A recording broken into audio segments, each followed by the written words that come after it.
with it being a shorter turnaround, you know, we had a bit more of a relaxed week. We obviously had to travel down on Friday as well with the send-off, which was absolutely amazing. Like, to see the turnout there, and you know, the boost it gives the lads getting on the bus, it's amazing for that. Came down, we had breakfast as a team, just teamed together in the room where we all met, got ready to go, and then obviously I think bus were outside. Obviously walked out onto the coach, and the coach had the big Halifax Panthers thing across it and stuff, and there were fans and whatever else going on either side, cheering and clapping us on, waving us out at car park. So yeah, that was nice. Yeah, it was amazing. Like, send-off is a really good experience, a really good moment to live, and to be fair, to see the amount of fans that came on the Friday, when probably lots of them were supposed to be at work, it means a lot. It just had a bit of a motivation, but as well a bit of pressure that these people, the club means a lot to them, and they are ready to skip work to come and clap us, to jump into a bus. So it just add, like, you have to repay back. You have to repay the support they give us week in, week out, and yeah, it was just like loads of excitement. Looking forward to be the next day. Yeah, it's massive. That, I mean, it is the difference, isn't it? Really, it just shows the lads what it means to the club and to Halifax as a town. And I know for me it was like seeing some of my mates' families there, like seeing Keezy's dad and stuff like that, who I've known like since I was a little kid. It's massive. So it certainly gave me that extra bit, and it gave me a bit of a buzz as well. You know, going on the coach down, it just puts you in a good mood because people just want you to do well, and that's nice. You know, if people want you to do well, you're going to try your hardest, aren't you? So yeah, it was great. It was a great atmosphere. I felt like a rock star, mate. Coming downstairs, and obviously sparklers are flying, and the bus were covered with badge and stuff like that. It were a bit surreal, like that was smart. And then just see all fans there, like waving and going wild, and like my little niece and nephew were there, and my partner, and my brother's partner were there as well. And just see them, like, I didn't know they were coming down. See them giving a hug before I went were nice, and just see all fans like clapping and cheering just before we go, like. Just like I touched on it earlier, but it just shows how much it means to everyone and how proud everyone was of us, and how proud everyone would be if we won at Wembley, which we did.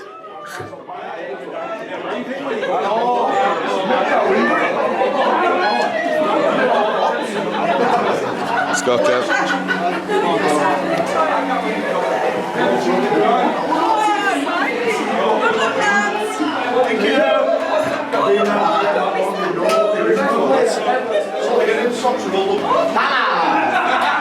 There's more than one fan, I can't believe it.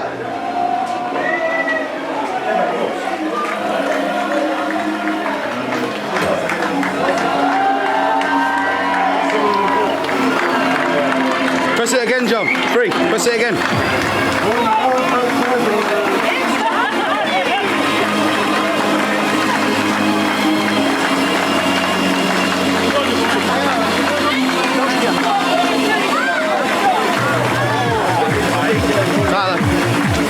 That way. Thank you.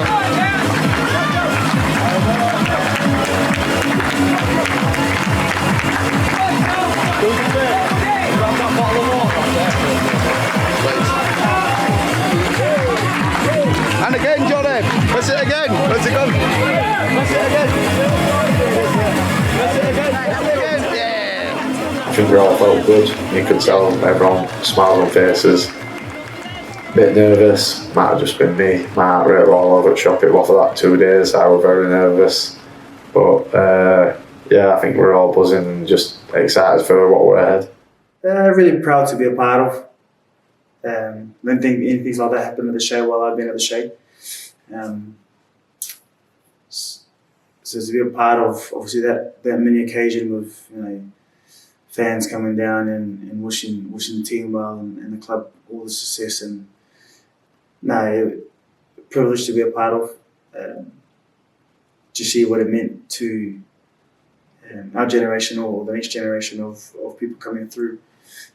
It was nice. It was nice to give them memories rather than them living off their fathers or their grandfathers' memories of Wembley. And I remember when I first come over, everybody kept talking about Thrummore. I remember when they used to play at Thrummore, I used to watch them. I don't watch them anymore.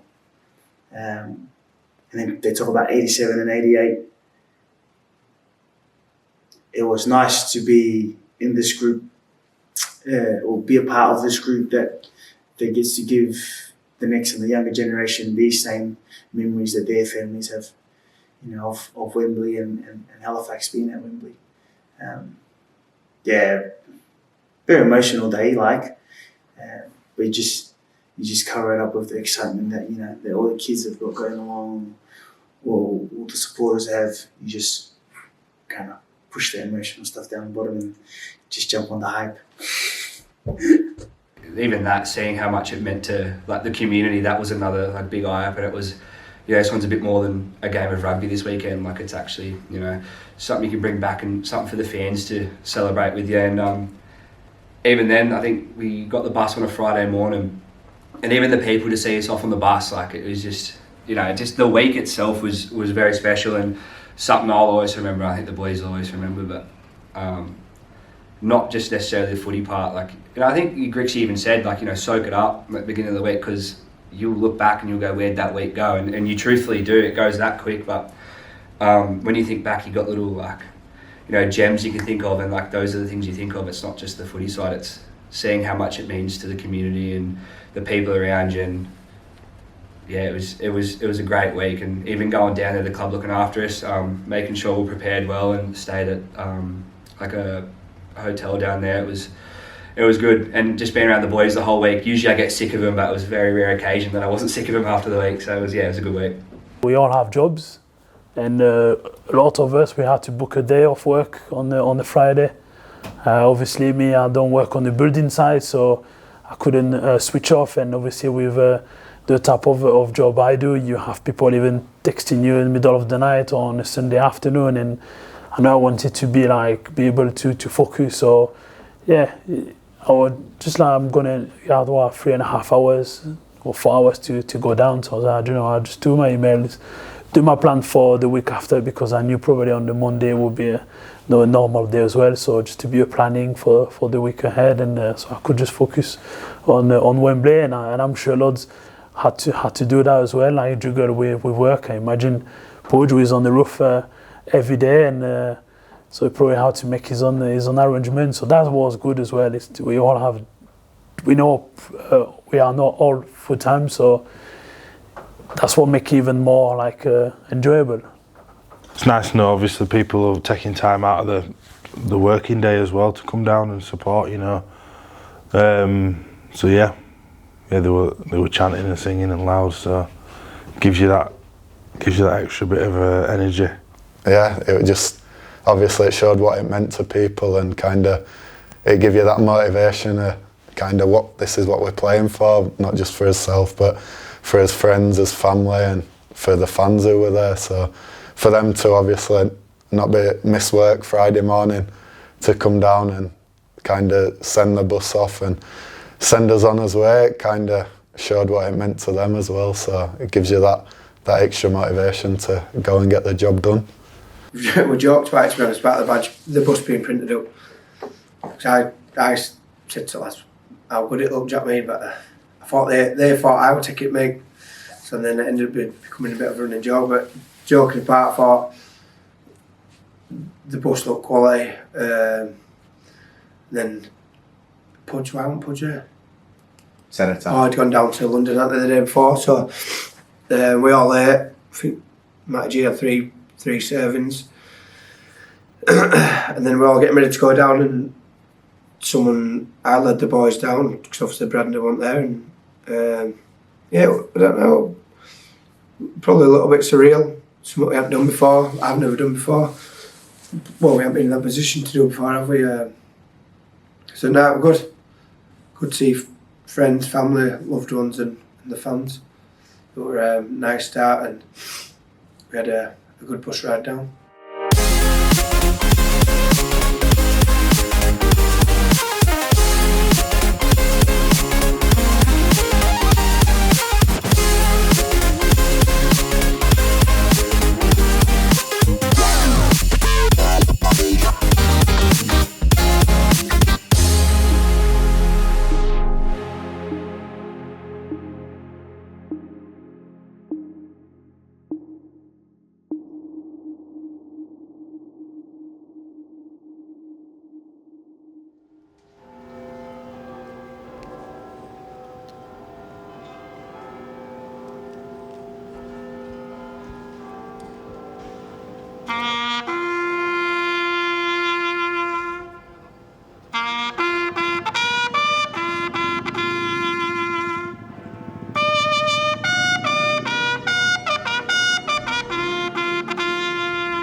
service of remembrance here at the very powerful cenotaph.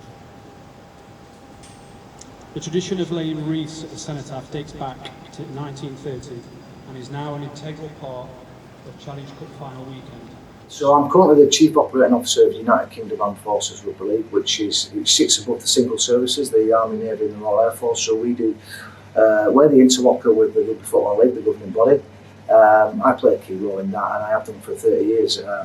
So in preparation for Wembley, what we instigated 10 years ago was a wreath laying ceremonial at our national cenotaph in Whitehall for those teams who are competing in the finals. This year was fantastic because obviously Halifax were there. 1895, we had the women's team there, and we had the men's senior team what we're playing for the Challenge Cup itself. So very poignant event, something I organise, having meetings with MI5 and things to close the road in central London, quite a big deal. And a great experience actually to organise something as significant of that in London on the eve of the game's prestigious occasion at Wembley. Damo RAF squadron leader Clayton MBE. I get that in for him. Get him a little shout there. He basically got the MBEs for bringing rugby league into the military. It was always rugby union and whatnot, so he got rugby league in there, and he started up a tradition that was finished with post-war. I think all teams around the 50s and that maybe used to go and lay a wreath at the cenotaph around finals and whatnot. And I don't know for why that got lost in all sports, but when Damien got back in, he brought that back again, and rugby league is the only sport actually that still lays the wreath around their finals and whatnot, which I think is pretty good for our sport, a good thing to have. And yeah, so the boys get their opportunity. They go on the bus with the fans and all that, enjoy that bit. Myself, Damien was already down there getting all that ready. He had to shut, I forget which road it is, but it's all the very fancy area of London, near Downing Street and whatnot. Myself and Brandon had to get the train down because we were going to the cenotaph with Dave Grayson to lay the wreath and pay our respects as tradition is now in rugby league, thanks to Damien. And that was a bit of a funny morning, to be honest. I mean, I don't use the trains at all, to be fair. Got the tickets, got dropped off at, I think, stupid o'clock. First train's like 6 o'clock, something like that, early in the morning.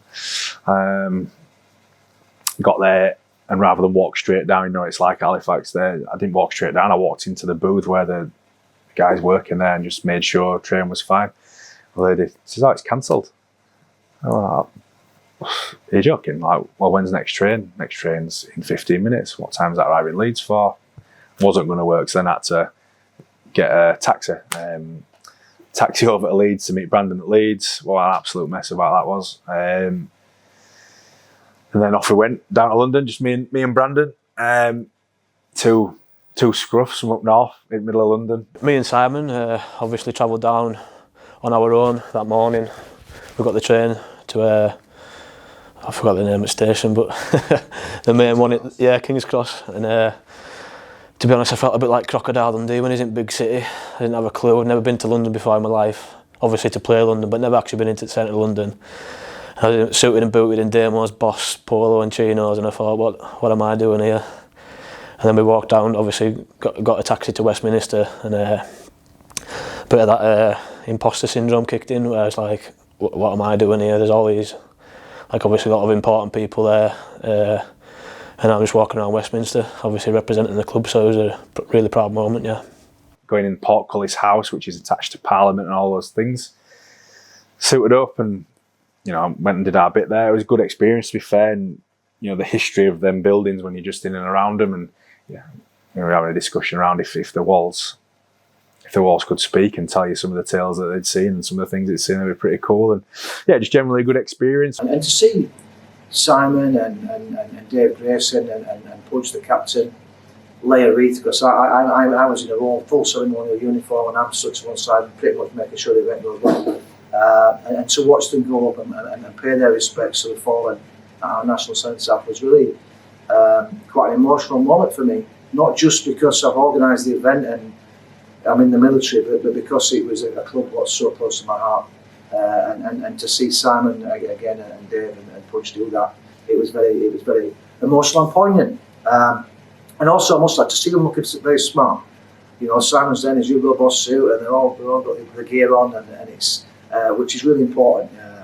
It's respectful as well. But Halifax as a club, I felt loved the business and did it right, which we should do. Oh, obviously it's massive, isn't it? Obviously being a proud Cumbrian, and I'm proud to be from this country. To be involved with that is a once in a lifetime thing. Obviously they closed all. I didn't realise how big of a thing it was, but they'd literally closed the whole road off for us, and we've got like a special, obviously, march down to the thing, and it was just good to pay respects in that way. Yeah, so yeah, I really enjoyed that. You know what? When the last post is played, I will question anybody who's the hairs on the back of the neck don't stand up. So having spoke to Dave after,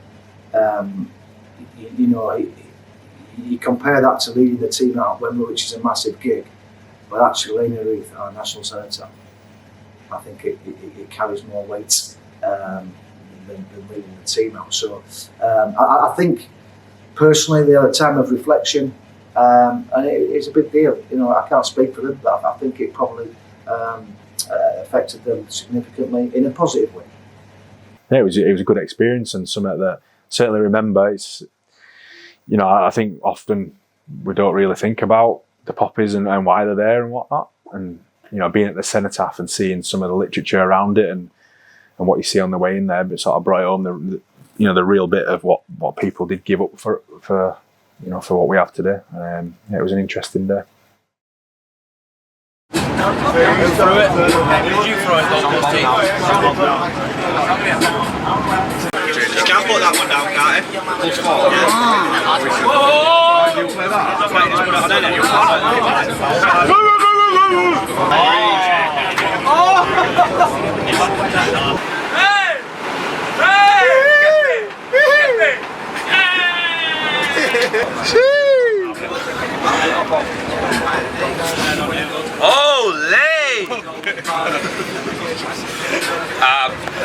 Biggest predator on the bus? Tipsy. There's Bulldog. Yeah, bruh. Really keen. Yeah, man. Just relaxed, same as always. We knew we had another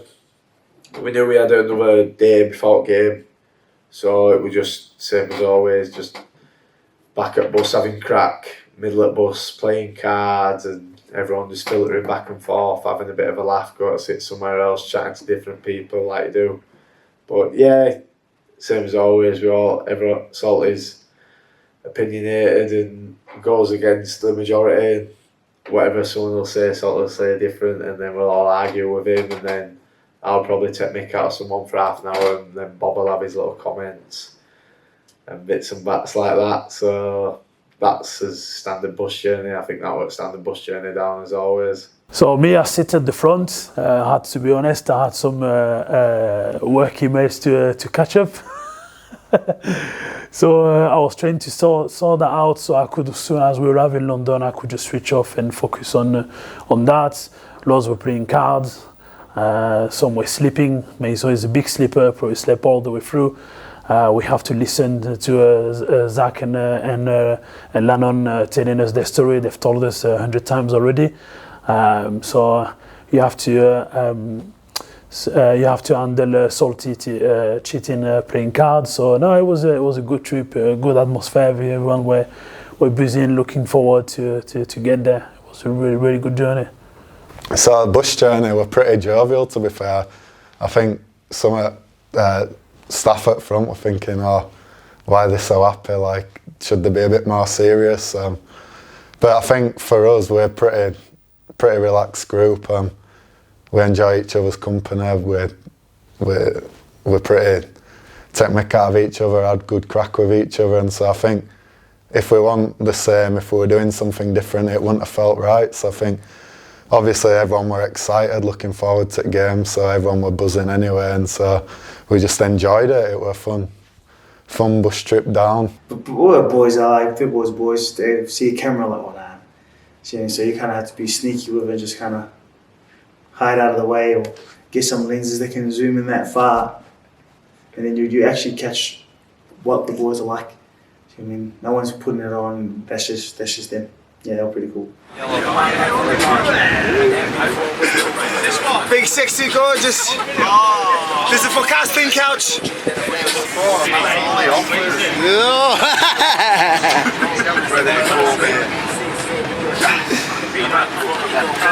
Gummy. Gummy. I got only diamond in my hand. Great, you can play that. Great, you can play that. The mood's good, obviously. You know, we're on a journey down. Zach's not shutting up. You know, so everyone's got to go sit at the front of the bus. I'm playing cards as usual, so it's the usual script, and I'm winning, which again is really nice. You know, 3 coffees again, so I'm not complaining. Playing card with Loki, Woody, Matty G is not very good, but swapping with Crooksy later, so I can win some game. Yeah, just having a laugh with the boys. Enjoy it, you know, every little things. We've gone down and having a laugh on the way down, and I'm pretty sure everyone was relaxed. So, well, most people were. I know I was. So. Oh, be with his poker table. He gets out on every opportunity he can. Played Uno for about 3 hours, I think. Did you win? Yeah, I don't think it'll be beat, mate. So we had a little competition for like coffee stops out and up way down. And he's tight OB, man, but yeah, I think he lost everyone, and every stop he had to bite lads something down. I think there were 4 of us. Had to bite over 3. G did alright, so we were happy with his sweets, whatever you were getting. Are you on Uno, Bob? If you can. Bob, are you on Uno?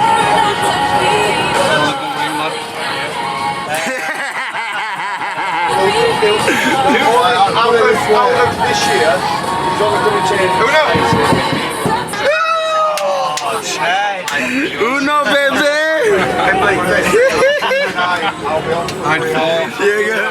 Uno, baby! Fuck that, couldn't play again. You'll be done by one. There, no, you can't. There, no. When you make a paddle changes, you notice how easy it is. Can't stop shooting more at night. A lot of cards, I think. I think we were playing a lot of cards.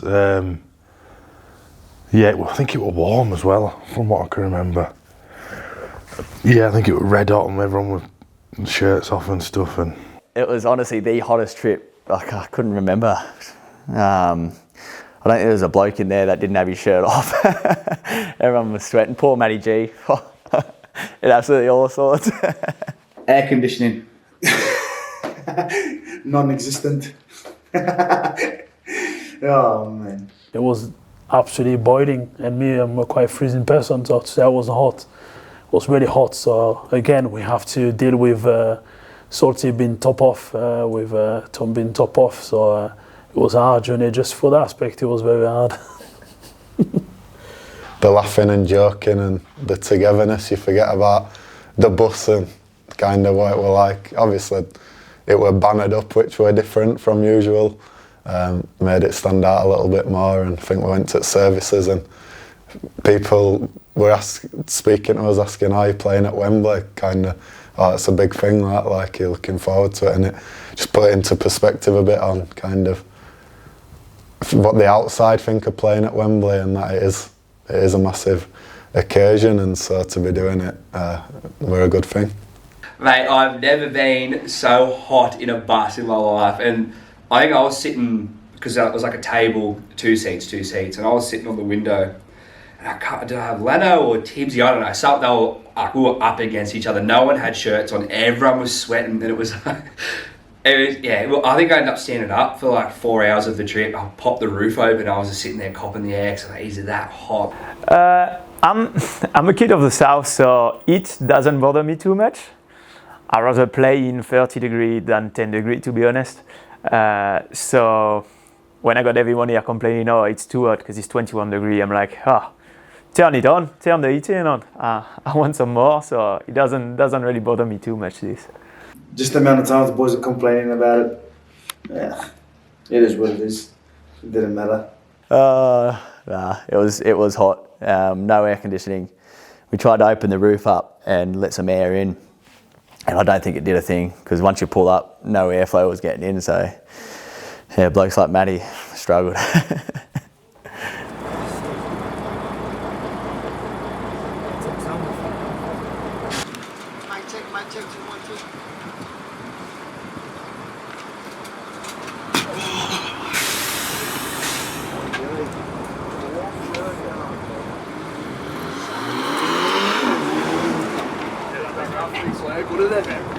good, isn't it?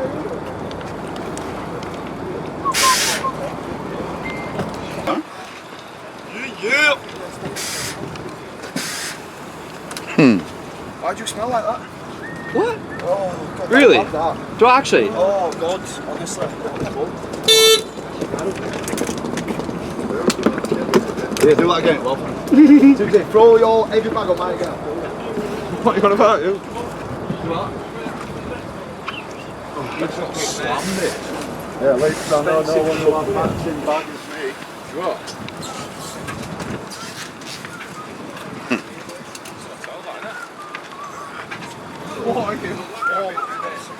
He's done that on purpose, hasn't he? Cap, what's he doing? What do you mean? Drawing attention to himself. Yeah, he's done it again. He just draws attention to himself. I asked Levi this morning what bag I could use. No, you didn't. I tell you, come back your bottle. My bottle, man.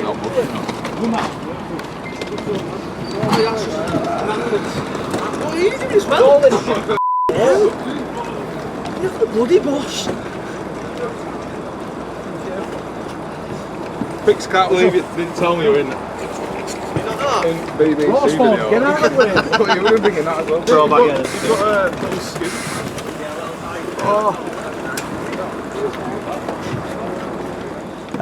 Yeah, had a pretty good trip, a lot better than the last one. So yeah, we got down there, and I think we just got there and to the village where we were staying and just chilled out for a bit. And JK had obviously stuff planned for us to move about and things like that. So it's, yeah, relatively professional really. Bags dropped off, straight into training kit. You know, split squad, half doing mobility, half on the bike. Just refreshing. Obviously, been on the bus for that long. The things that JK did for us to prepare us well, and what the club's done for us with food.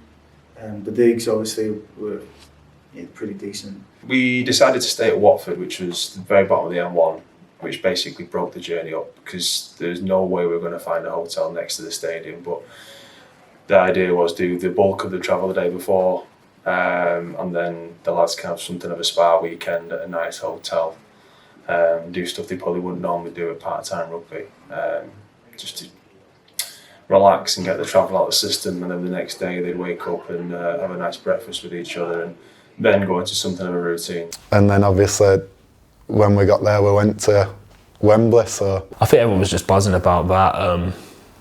For me personally, there weren't any nerves at that point. I was excited just to see what the stadium was like and get there. It was a lovely day, a really warm day, and we had obviously all the Hugo Boss gear on, which was a lovely touch, and I think it really cemented the occasion for us as well.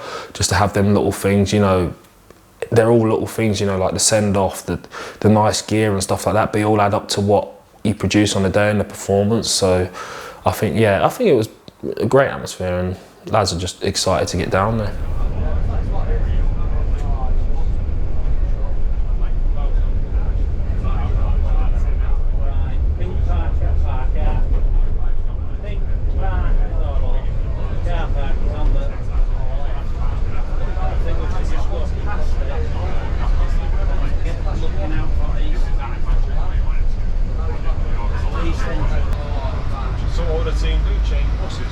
If they're going double decker, yeah. This is it. This is as big as it gets. Oh, look. It's still here, back. Lee. That's Lee. They're still here.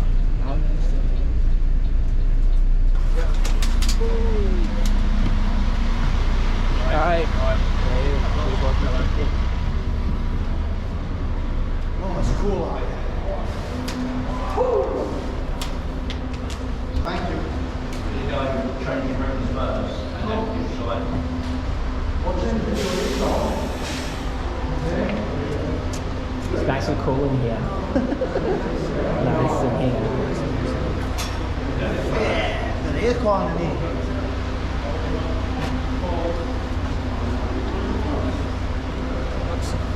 Cheers, mate. Thank you. Cheers. Cheers, drives. Oh, that's nice.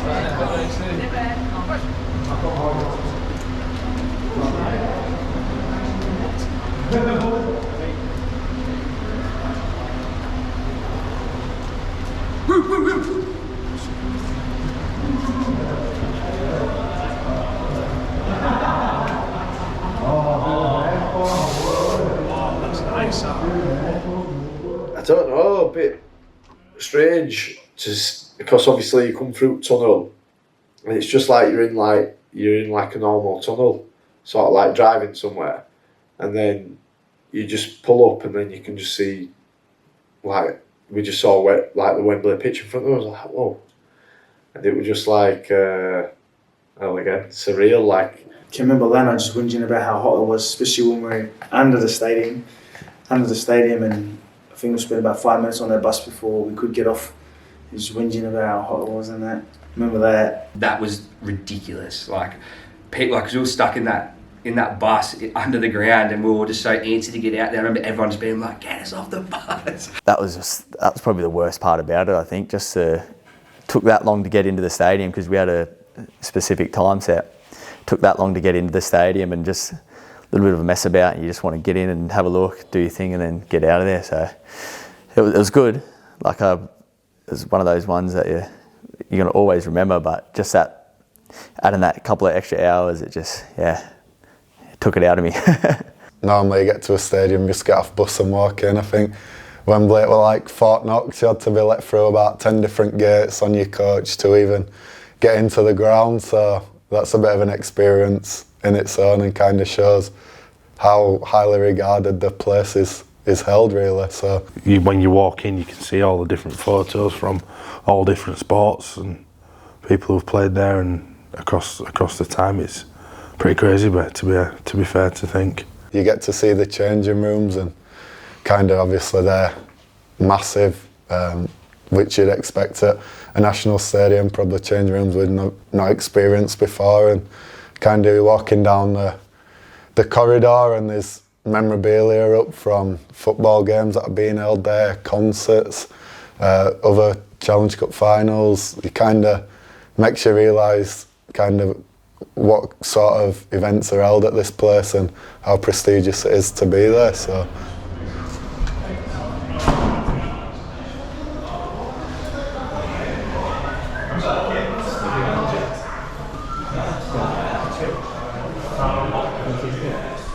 Could kick the ball. That's 100% light, isn't it?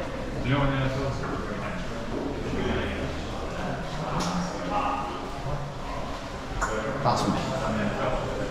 Malice.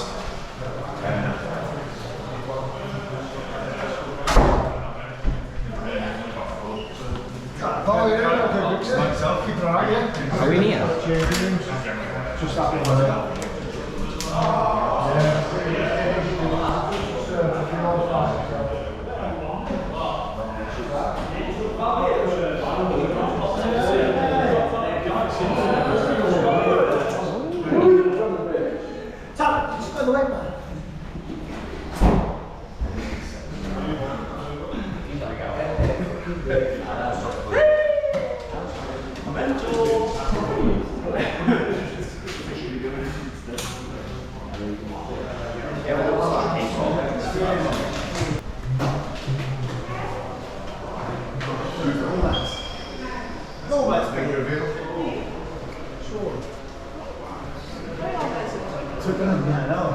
One game they played here.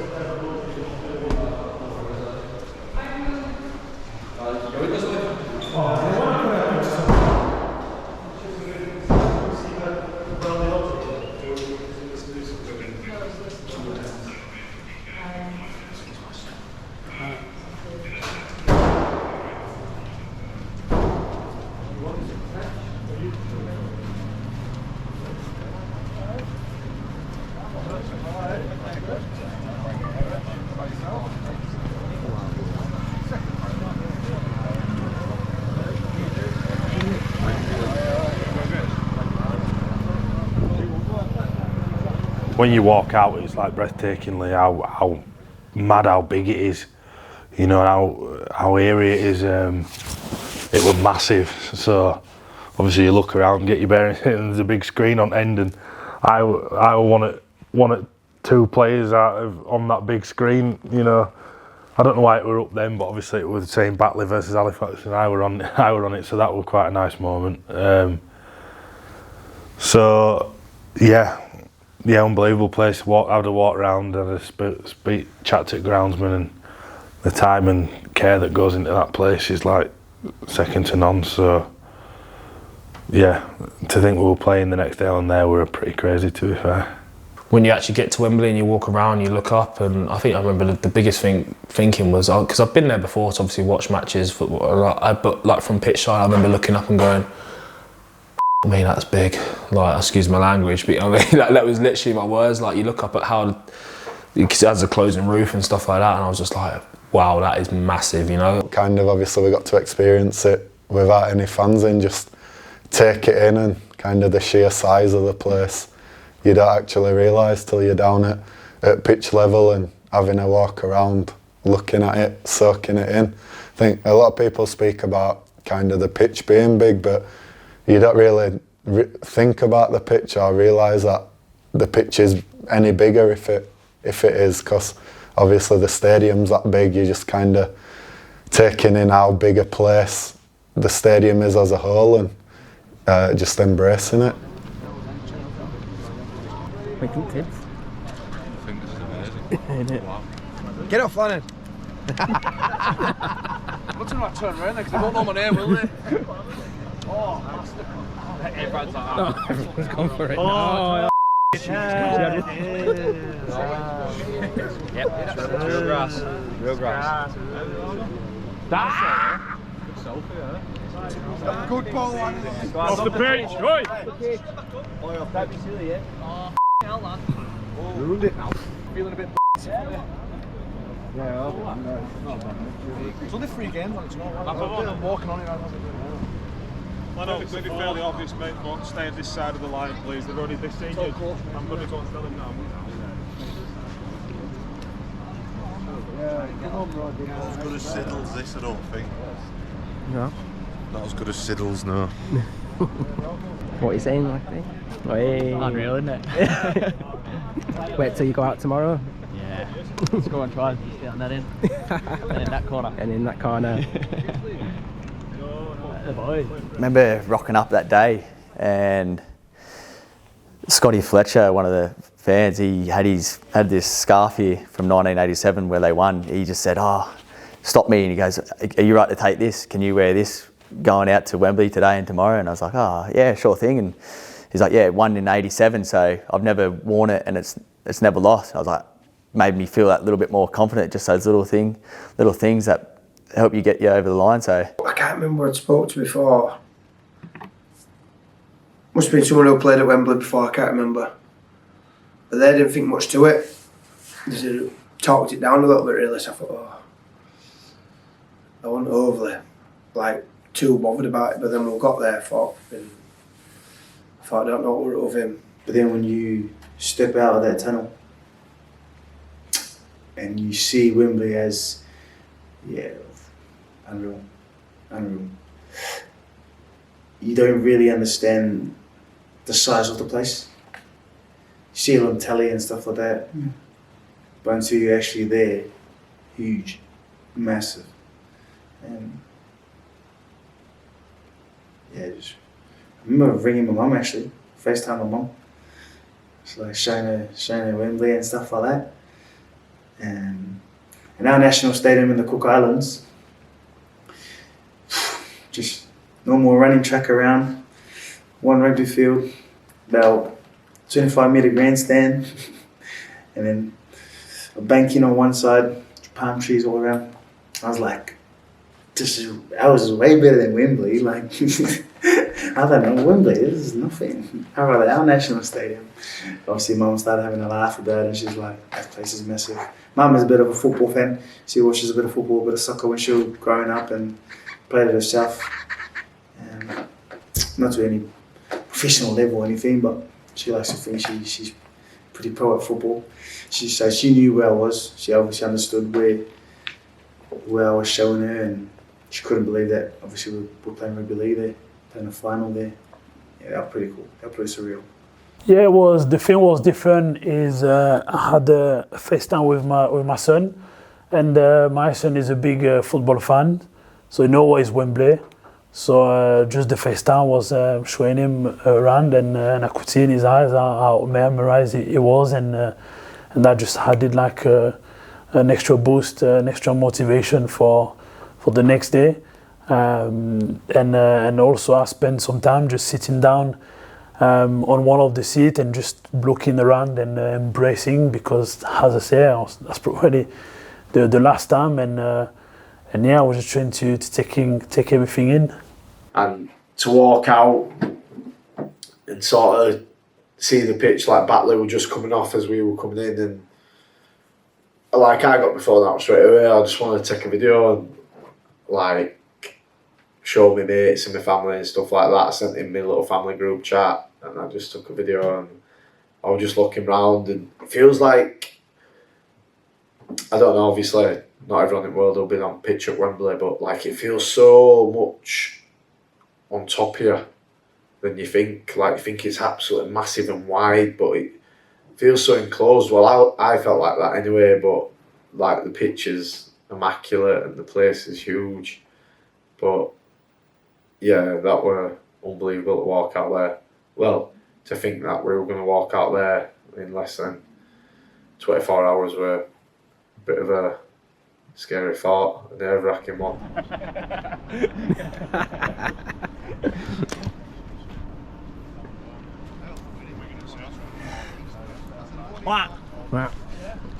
So a little takeover, welcome to Wembley. My name's Adam Tangata. Hey Jake. Honestly, dead back Just a little thingy takeover. Thoughts? Same bigger. That's what she said! Mr. BK. Tyler. What were you saying? Buzzing like you. Yeah, buzzing. Yeah, it's finally got a smile off you for once. Really? Bet you didn't ever expect to play here, did you, when you came over? Didn't really think about it when I first come over. No. Too busy just trying to make the Scotland team. Yeah. Now look at you. I know, here we are. Here you are. National Stadium. Crazy, isn't it? Oh yeah. Probably won't feel real until you actually walk out. Yeah, I know, when the half packed here tomorrow, it's 3/4 packed. Yeah. Honestly, it's going to be such a surreal experience. Can't wait. I'm going I can't play. But yeah. It's a good experience for everyone, isn't it? Oh yeah, definitely. Sun will be just right there again. Oh. 5:30. He's soaking it in. Yeah, you've got to.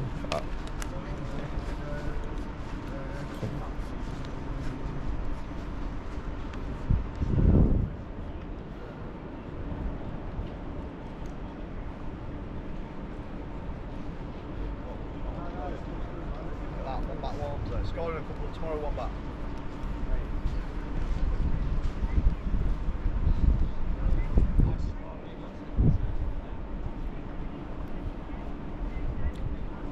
Yeah. So winning this one as well? Yeah, man.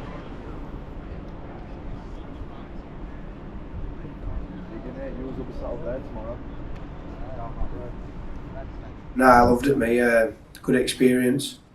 Good to probably like soak it in rather than going and getting it all on the same day, because it might have been a little bit overwhelming then, but it was just good to go experience, get a feel at stadium, ground.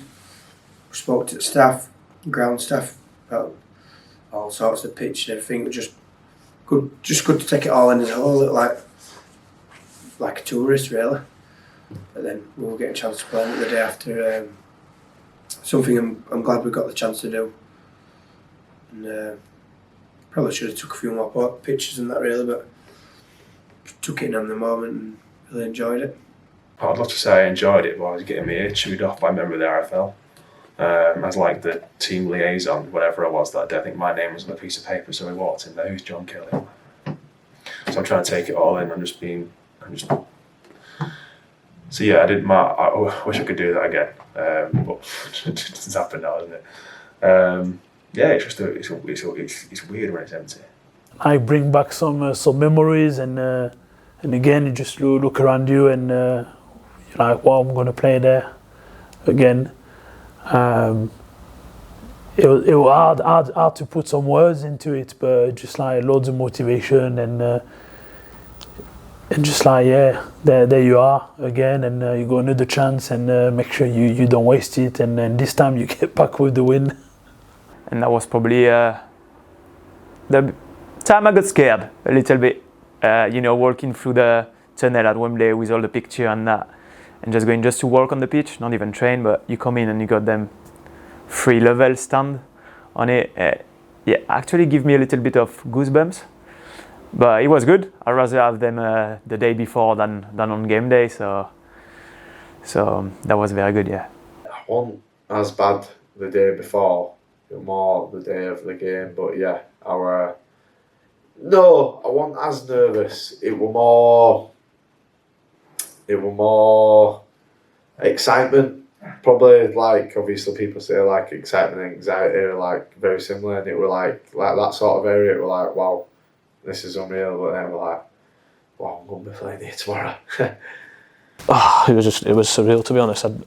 I'd been there once before to watch one of the Challenge Cup finals, probably about 10 or 15 years before that, and obviously walking out in the top is a lot different to walking out at the bottom. You come out at that bottom and it hits you just how big it is, and you just think, can't believe we're going to be playing here tomorrow. So I think it's a bit of nerve setting. Then obviously I'm going to be leading boys out there tomorrow, so it was good.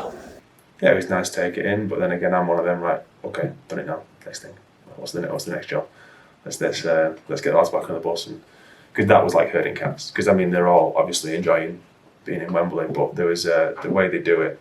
You had half an hour, and you can only walk around the outside of the pitch. It's not strange setup, but I mean, is what it is. Walk on the outside of the pitch, and then right, lads, you try and say to them, to get back on the bus because there's another team waiting to come in and do their pitch walk. They couldn't have 2 teams do it at the same time. So it's like I'm trying to find the words to say, like, right, get back on the bus, please. I know you're really enjoying this, and it might be the last time you ever come, but we need to move on. You will be here tomorrow. So I felt a bit doing that, but that was just the protocol that was put in place to do that. But yeah, my first impressions were, please, could this RFL member of staff get out of my face? That was my first impression. Second impression was, it's a fantastic facility. We had the opportunity to go down and have a look at Wembley, and I mean, everyone's different. For some people, it was appealing, some people not so much. I mean, the gang it's a piece of grass, but at the same time, it is a big stadium. In terms of prepping for the game, mentally at least, having a look at what it's going to look like can be good for you. So I think a lot of people got plenty out of it, I think. But yeah, you got an opportunity to pull up at Wembley, walk out. We didn't get to train because we're not that important, but we got a chance to have a look around, sort of acclimatise, if you like, and have a look at how we're all going to play out and find out what your changing rooms are going to be and whatnot. That was good though. I think the enormity of the stadium, when it's empty, there's something about an empty stadium. When it's full, it feels big, but when it's empty, it just seems even bigger. But it's a really good stadium. Feels a bit Nou Camp-like in the sense of it's really steep and high, and everyone's got a pretty good view from wherever they are in amongst it. So that sort of whet the appetite, if you like. Ready for the next day. We weren't there too long, and we were off back to the hotel, and then we were cracking into a bit of downtime, a bit of a relax before we got together on the evening to have a bit of a discussion and team meeting, really. Right, boys, we'll get into it. So obviously 20 to 8, been a long old day, to be fair, and all smiles on faces, so it can't have been too bad despite the heat and all the smell of that bus as well.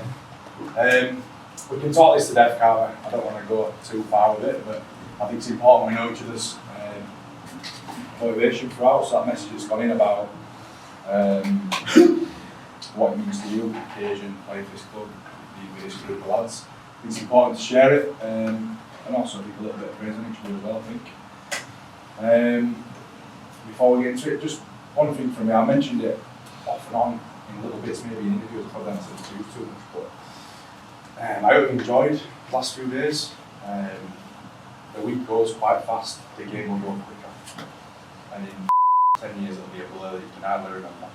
So making sure you enjoy it, just soak it up. Enjoy each other's company, have plans. And make the most of this time together. Because they are important. You know, there's loads of losses that you don't celebrate when we all go away and stones, but got to enjoy the wins, got to enjoy the big occasions, because that's the stuff that hopefully it all goes right. Remember, the right reasons. My experiences around finals and big games, generally either a jersey presentation or some form of speaker may come in, or whatever it might be. But for us, I had a few thoughts on it in the week of what we want to do, and it sort of ties into the thing we try and do now and again, where we bring players up to learn a bit about them, as we did before the London semi-final. We thought about it in the week, but it got to the game day. Essentially, getting the jerseys to the hotel, then to Wembley, was going to be a bit of a faff, so we couldn't go down that route. And Faz made us some sort of headshots which we display on screen, and that we're going to aid the conversation really. But basically, without going into the depths of it, I sent a message on the group for the boys, just teeing them up really, that everyone was going to get, 17 were going to get up and speak, and talk about what it meant to them to play for Halifax, to play at Wembley, play in a final in a stadium like Wembley. Who they're doing it for, because everyone's got their own motivation, haven't they? And then the add-on to that was I gave them a name privately that they were going to speak about their teammate and what they were going to bring to the game. It went down really well. It started. So my brother Scott was with us, who's been a big part for the last few years. He came down, and Scott started us off around his love for Halifax, if you like, and then he went into what James Burnall was bringing to the table, and it sort of went through there. And Scott's going to speak first.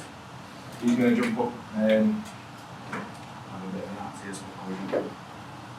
Yeah, so before I go, I'm going to speak about the first person and go kind of like that. I just want to say I'm kind of doing the same. I'm soaking it up from a vaccine for this. I'm going to support the side, support the lads in the Platinum Star fan. This is what I've supported since I was in. So I will come in on the family bus whether I've got an invite to this or not tomorrow. So you're in a privileged spot, in my opinion, especially when I still so like about not playing. I know probably had a few of us about a beer and chatted this kind of stuff actually a few times over my time when I finished with you boys, and I know Zach, you put some word recently about Woodage, and you about the same thing, but we don't get many games in general, but to walk out on that, it's like pretty ridiculous, isn't it really? So firstly, enjoy that.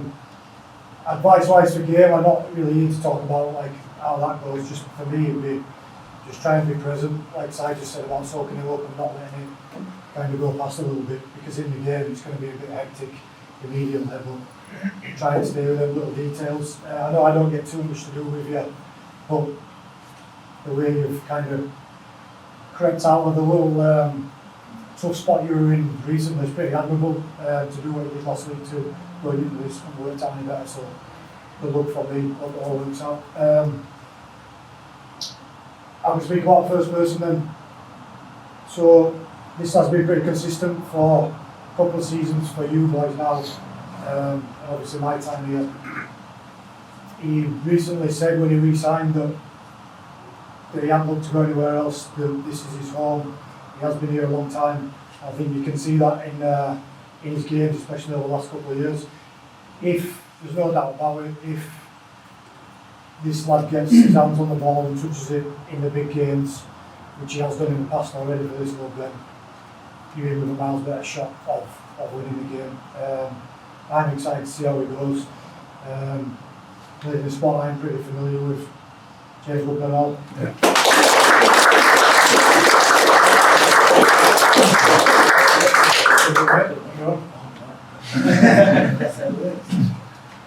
so what does it mean to me? Well, firstly being a London lad, grew up around the corner from Wembley, so to have the opportunity to actually play on the pitch, and I've been to countless Challenge Cup finals, even extra football on there, so yeah, being given the opportunity to actually play on the pitch means the world to me. It's something I've talked about as a kid. And then as Scott alluded to, being at this club, I feel like part of the furniture here now. It's done as my 8th year. Yeah, I didn't really look to go anywhere else, and I'm really happy to be here and to play with you boys, and I wouldn't ask for a better group of lads. I got thrown under the bus. Well, Scott Griggs stood up and did me, and then obviously I was the first person to go, so I was like, oh God. So I talked a bit about today, like about me growing up in London, seeing Wembley, driving past it, what it means to me, and then talked a bit about how I always wanted to play there as a footballer. And you know, I think one of the memories that stands out was, you know, the Sean Johnson semi-final against England. I was stood in front of that, and at the time Sean Johnson was my idol because I was playing in the halves. I was like so conflicted as like I was just like cheering because it was like, wow, like the footwork, the step, the skill, like sublime. But at the same time, England had just been knocked out, so I was kind of like, oh, how do you cope with that? So, and obviously I put that towards like why I wanted to play at Wembley. And then I had Matty G, who's a good mate, and I mean, you've seen how he's performed this year. I think he's the only player that's not missed a game all year. He's a guy you want by your side. I talked about that, how tough he is. He had injuries at the start of the year and he was playing through them. You know, I think at one point they thought he needed surgery on his hand or something like that, and he kind of strapped it up and did a job for us and just played tough, and that's what I talked about and what he was going to bring, which he did bring, you know. So he didn't disappoint, so that was nice. Well, this guy, he's started tough this year actually. He's had a bit of an injury throughout the year. He probably would have told you about it, I'm not going to lie. But what he brings on the pitch is aggressive, runs great lines. He's a guy you want to have standing next to you. He's always up for a bit of biff. So, Matty G. So I just wanted to make sure I did my journey justice and spoke well for Matty G, who deserves something like to be spoken well for, because he's a great player and he's a great bloke, and this team's really benefited from having him there. Yeah, our motivations are obviously like growing up and spoiled like Saints, and then you got obviously like Wigan, you're going to finals as a kid all the way through and just watching your idols and that play places like Wembley and Old Trafford and stuff, and especially like playing Champions, you don't get many opportunities to play there, and obviously making me family proud as well, obviously like my mum and my dad, and I travelled all around everywhere and try to watch them play, and stuff. But I'm going down to London every week to watch them over there and stuff, and I just feel like I just need to do them proud whilst I'm there, and obviously couldn't have picked a better group of lads to play with, and honestly just can't wait to get stuck in this tomorrow really. And the lad who I need to talk about is he runs he's one of the veterans really, been here a few years now and been around, he's played in some big games and he's always there, he always hits good lines, always there when you need him. He brings a bit of aggression and he's always like comes up with some clinical things in games, so yeah, Cav.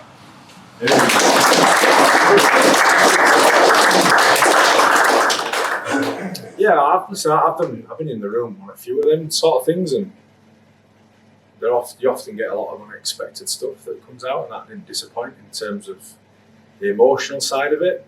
That was clear, a few tears in the room. But also you got some blokes in there who are so, Ben Kavanagh doesn't speak a great deal. I mean, he's all right. One-on-one we'll chat on that, but I mean, in terms of offering his opinion to the group, he's pretty quiet. When he got round to Cav got up and spoke really well. Kind of annoyed me really. I'd like him to speak more. What it means to me, being an Halifax fan since a little boy, went from all my dad, followed him all the way through. Yeah, it means a lot to me, probably more to my dad. He followed me everywhere, all around the country. He's probably my biggest fan. They'll be buzzing for me tomorrow, so what I'm doing proud, hopefully get that win for him. As G said, I'm knocking on a bit, so I won't get many of these, probably only another year left in the maybe. Yeah, hopefully we can get that win. I can smack the top kids on the over. Player I've got, I know he'll take piss. He started off coming through college. I think this year he's really stepped up. He's worked his off to get where he is. He knows he's going to give us 100%. He's aggressive. He gets right in. That's what we want. He's cemented his place, starting position in this team, which he's kept some good players out. So my place, Callum.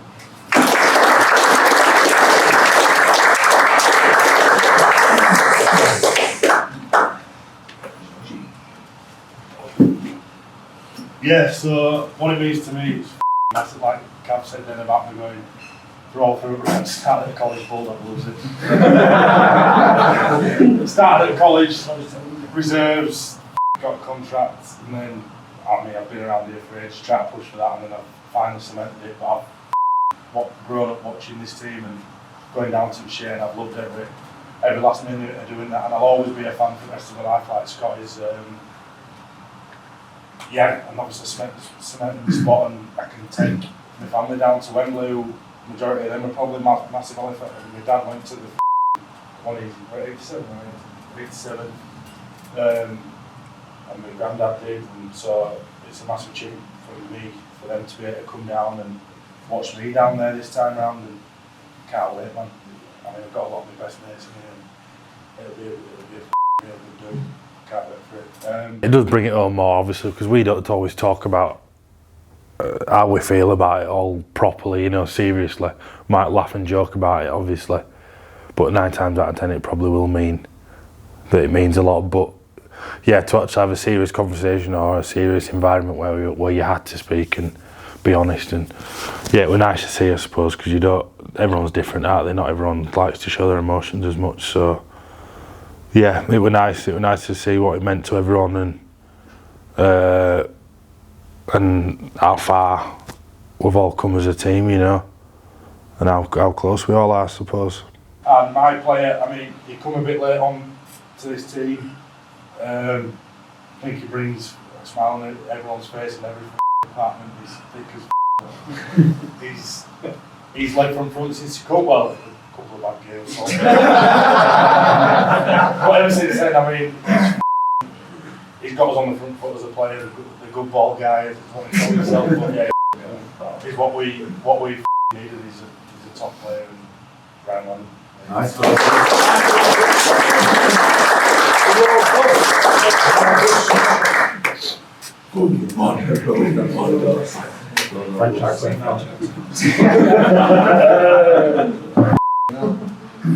What it means to me, like, not getting too deep, like starting our year I was awful, I was in a pretty bad place. Then the club was going to retire from rugby altogether, so playing at Wembley is like the furthest, I couldn't even imagine, I couldn't dream of that. But obviously got the chance tomorrow, and I think I owe it to you lot for giving me the chance to come in and start enjoying my rugby and getting me back to the person I was for 3 months. I was a different bloke after my head. And I didn't get emotional, but I owe it to you lot for getting me back to where I was. And then, so that's I want to obviously make the family proud and everyone proud, but mainly I want to win it for the club and for you lot for obviously believing in me and taking it along me and hopefully pay back by tomorrow by winning this thing. And the person I've got is one of the people I love playing with. I love playing with a bloke. He's a thick, but that's why I love playing with him, because he'll take tough carries for us all day long. And he's like, they're the type of people you want to play with, they're not scared of all. And he's actually a very good player. In his own way, he's the best player to ever play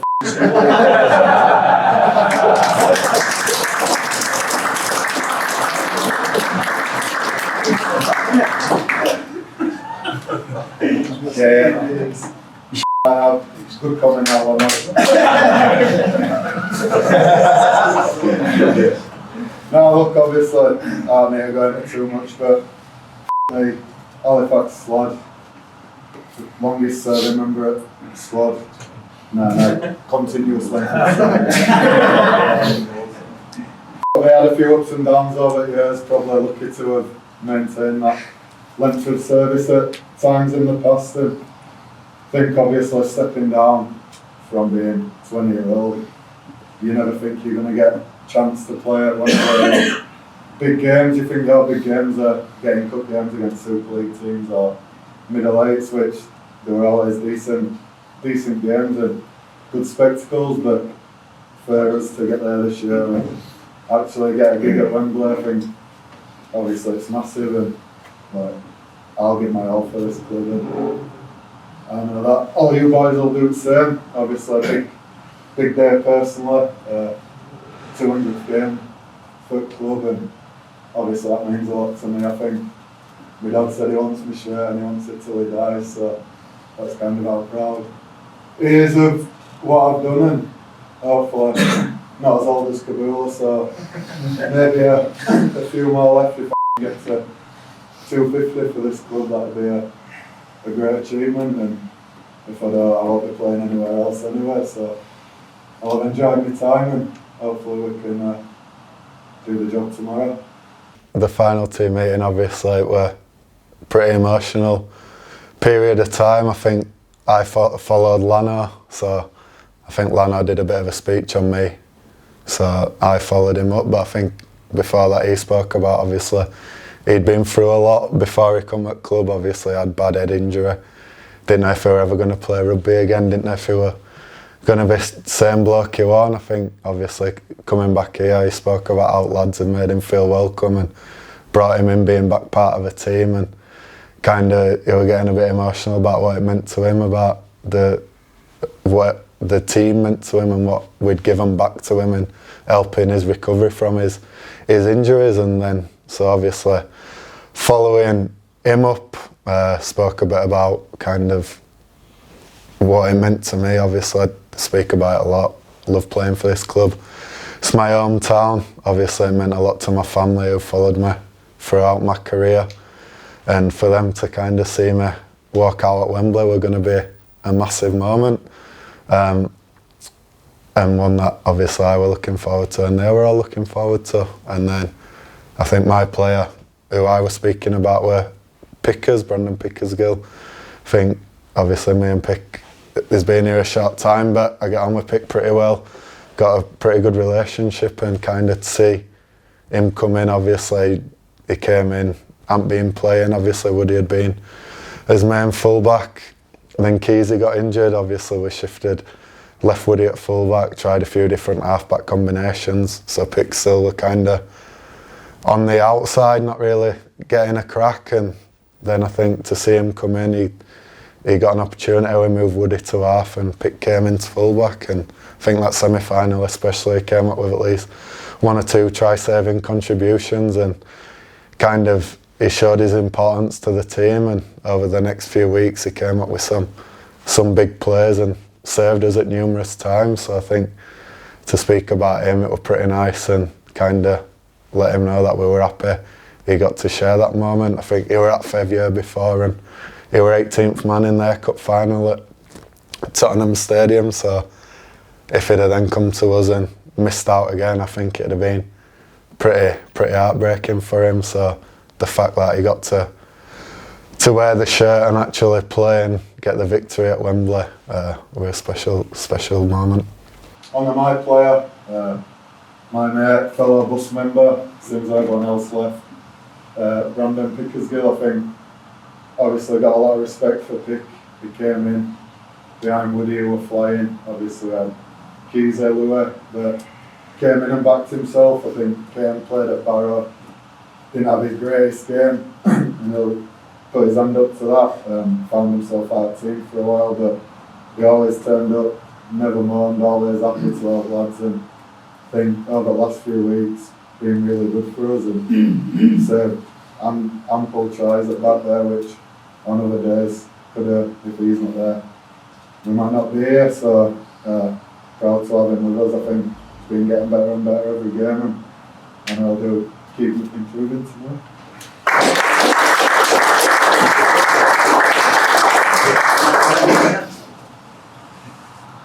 So a bit of what it means to me. Last year I come down with Fev at Tottenham. I was 18th man. Last week all build up and that, and then when I got to walk out and watch everyone, it killed me.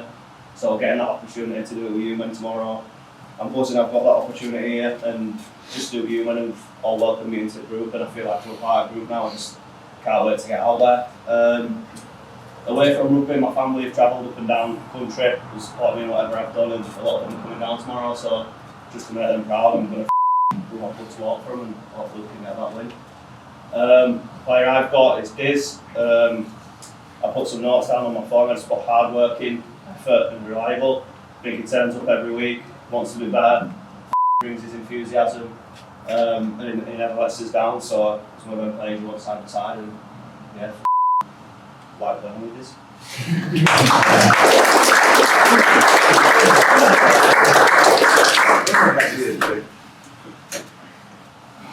So, what does it mean to me? So, think about it really.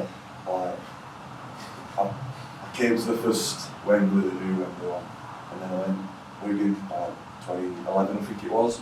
And when you stood in the stands, you're thinking, could that be me one day? And like, to actually think it is me, it's unbelievable. And it's special, like, you know, RL roller coaster and that, everyone doubts you and that, it's just mad.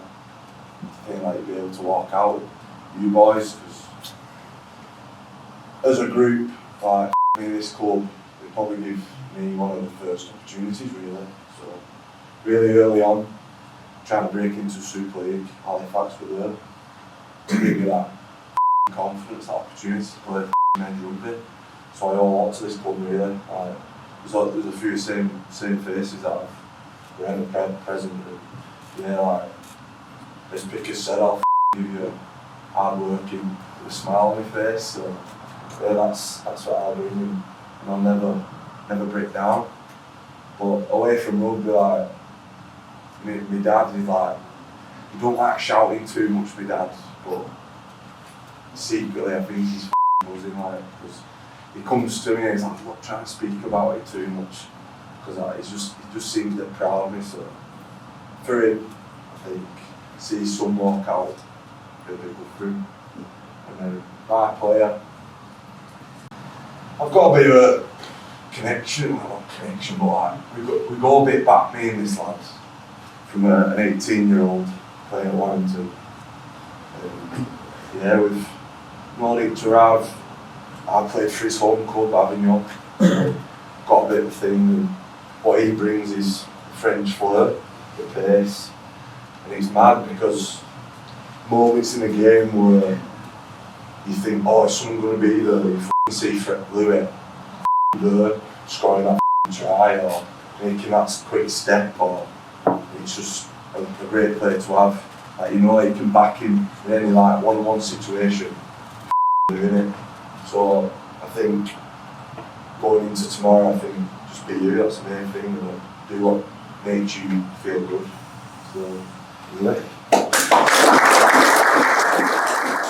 More like something outside of rugby a little bit, like talk your feeling, what you think about each other as a player, as a group of people as well. So it was more maybe open heart stuff that I think was very good, because you don't get the chance every week, you know, to get all 25 players all together and be able to talk in that environment all together, like heart to heart. So it was good to, I won't say what's going on, there was a bit too much crying, I think it was too much heart to heart sometimes, but he came good in the end, and I think that's what the whole team needed. Well, what you mean, did talk about it a bit, he went to play for Avignon, small town, probably 10 brothers and sisters playing the game. Making it out of Avignon, so I grew up, it was all rugby league, and with my family I just grew up with that all the way through, but I never think myself playing at Wembley. To be fair, I never think playing in England one day, to be fair. I ended up being 10 years this year, so quite a long time. I couldn't think about playing there with a better team and group of block here. I really love my time with you, like, a lot. I think it brings the best out of me. The worst sometimes when I don't kick corners. But yeah, I just love it, boys. I don't have too much to say. Maybe language barrier. I put it on that, but I just say I love you, boys, and I'm just happy to do it with you. Player I got. To be fair, he's probably not the favorite player everyone got. I wouldn't say he's my favorite because he's an ugly guy. He's one of the only from France that make it in England. And once I make it, you don't come to play in Spain for 1 year, you actually stay. Maybe because he's been shagging some women and that. He actually made it. And if I'm scared on the pitch, I know where I'm going to hide and he's going to be behind him. He's a tough running out, hungry man. But he's always running elbows and knees in front, and that's what I love. Scary. I got my mate, my French fellow member, Kev. So it was, I guess, easier for me because I've seen Kev, well, I know Kev for a long time because obviously he was one of the French players playing in Super League and one of the first ones to move to England as well. So I always, he's not the same position as me, I know, but you look up to him and his experience, what he brings for the French game overall. And so yeah, I always respect him a lot for that. So I can't remember exactly what I said, but obviously why I'm playing it, and I remember saying that is when you play sport is to leave a legacy, is to be remembered, and what an occasion to be remembered, especially when the club hasn't been for 35 years. But also, who do I play for is my partner, for example, who support me no matter what. She mourns a lot about how inconvenient is rugby because we don't have weekends. We play in the middle of summer and there's loads of commitment, not just for us, but as a family. So being able to take them in a venue like that and so you could see what it means to us. And so yeah, she's a big why. You want to make them proud, but also to my kids. Obviously, you want to lead by example, and what a better way to make your kids proud by playing at Wembley. That's just amazing. And after all, obviously, I'm French, and I know we get lots of. Being a French player in England, it can be difficult because obviously in France we are underdeveloped, and when we play France-England we never win, so there's a bit arrogant toward us. And I remember when I first came here, it was hard to get the respect. And for me, being here in England, I represent France. I'm a very proud Frenchman, and be one of the two Frenchies to play at Wembley representing France. That means a lot. Represent rugby league over there, and yeah, that was the why this game meant so much. What it means to me, so many things I have to pick, but the first one I'm thinking of is my son. When I was a little ball carrier from Toulouse, and I used to see those professional players bringing the kids, and it was always my dream to one day have my kids come watch me play, lead by example, and be proud of me. The last 14 months, unfortunately, it's a bit crazy. I haven't been able to see him. Despite the good outcome of the trial I had, it will take a bit more time to come back to normal. So, unfortunately, he won't be there tomorrow. But today, when we had the tour in Wembley, when he FaceTimed me and I could see now he's 7, he probably understand he want to be footballer and that, so you know why he's Wembley. And then say me, I'm proud of you, Papa, and I hope you win tomorrow. They just motivate me so much because I really want to make him proud. But also, what it means to me is obviously back home in France, rugby league is not much, and for you, English guy, we worth nothing. So, me 9 years later, still having a crack in England, something I'm very proud of, and I'm a proud Frenchman. And working at Wembley, again, 8 years after, for this club, which apart from Toulouse is the longest club I play for, and I'm very proud to play for this club, and I hope I've got a few more games left in the tank. So, and you play this sport to be remembered, and winning a title is the best way to be remembered. So I really want to achieve that for Halifax tomorrow. All of the player I've got, there's two words I think about when I think about him, is professional and humble. Professional is always there early, doing the little things in gym. So when you walk past, you want to embrace it and join, because that just is contagious. Same on the field, you can tell he's got a lot of experience and try to give to others what he's learned through the years. Humble as well, because the power line only came here with humble and not think he was someone else. And that as well is contagious. Then he showcased that he can bang people and he's got very good acting as well. Through a career to pursue afterwards, so my prayer is Obi. So it was Obi. So what I said about him is, when I think about him, I think about humility, professionalism. Usually I'm not a big fan of the average. I don't really think they come with a really good mindset. They just come backward.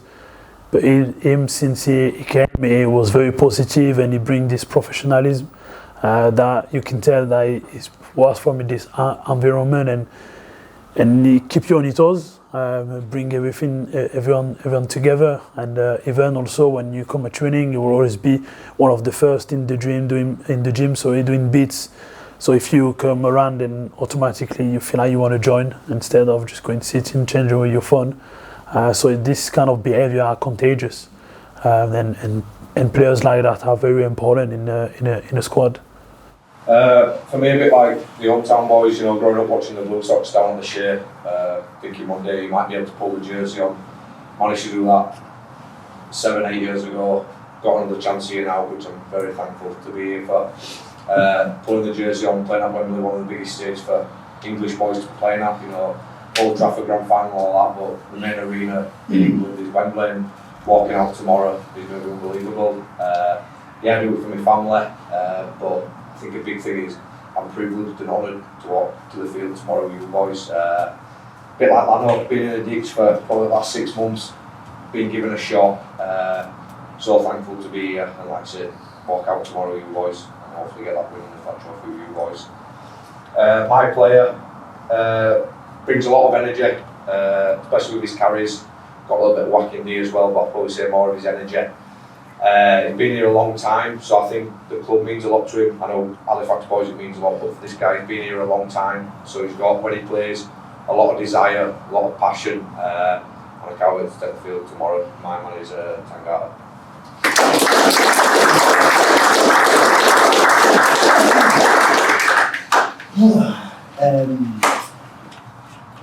This occasion, I think I spoke to my mum at Wembley and said, this is the arena, this is the place. But I think it will be one to see me, knowing that we're coming to this place, Wembley. First of all, I've never been, not to watch a game, but I know of this place, so I've just been bumping around all the English boys and just trying to pick their brain about what's this place, Wembley, what does it mean to you, what is it? I spoke to OB yesterday, and it's like this is like the holy grail of where every English kid wants to play footy with their school, play there. I rang my mum, I said, this is our national stadium. Our national stadium is other than Rugby Field pitch.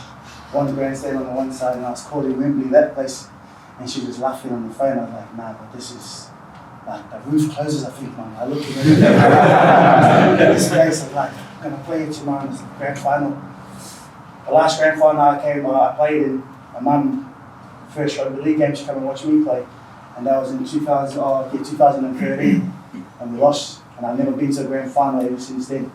So for me, not just the occasion of what it is, as in the game itself, I think is being able to play in this country at a stadium where you boys are proud of playing makes me proud to want to represent you boys at the same time with this club and with like this group, because I know this group won't do the exact same thing ever again, because people will leave, people do their own things.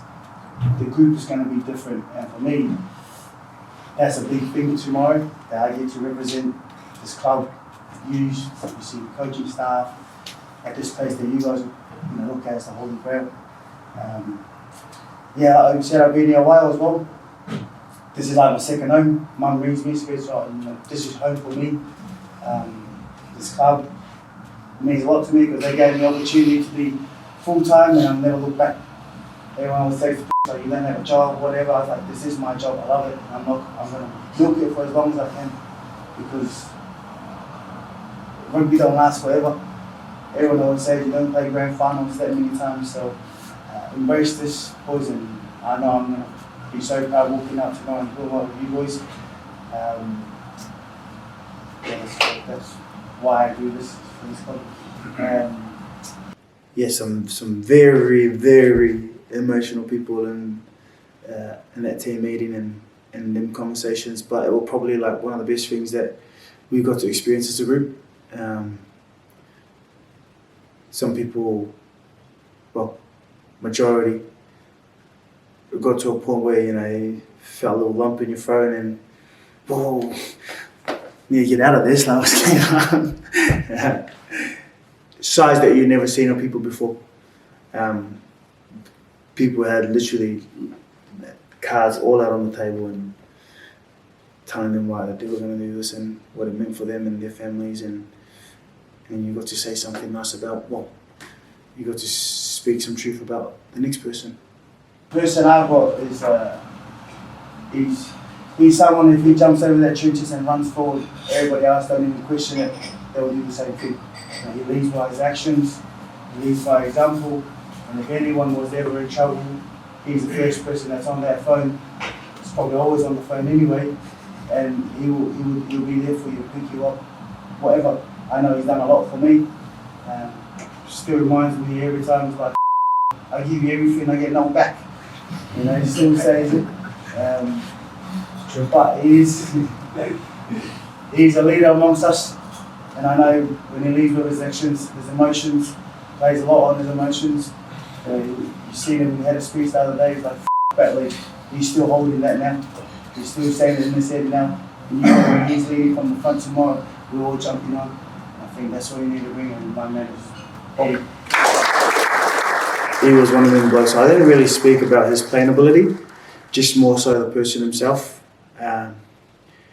He was one of them boys. So if you're in military terms and someone jumped the trenches and charged, you didn't question it.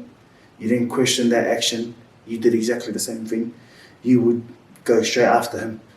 You will have his back no matter what, because, and this is speaking from experience, that fella's help has done a lot for me, but not just for me. Like a few of the lads, you could ring him anytime, anywhere, and if he could, he'd come and pick you up. He'll come and do whatever you needed for yourself. He would turn up, and he's just that type of person. He's just that bloke that you want in the trenches. So I was speaking of what he would bring to the game, and was just himself as his personality, the same as the character. He was our leader. He plays on his emotion. Do you know what I mean? So when he's hyped and he's flying out the line, everybody else is doing the same thing. People always say in big games you need to control that emotion. I felt like the ones that played on emotion, you had to let them go, and the rest will kind of help control that. But without that burst of emotion and fire, who's going to do it? Do you know what I mean? So when he brings that into his game, yeah, come in. Means a lot to me as longest standing member of the squad. Been here a long time now. Definitely had my highlights of my career, my best times here. To go out at Wembley with you guys, couldn't ask for anything better.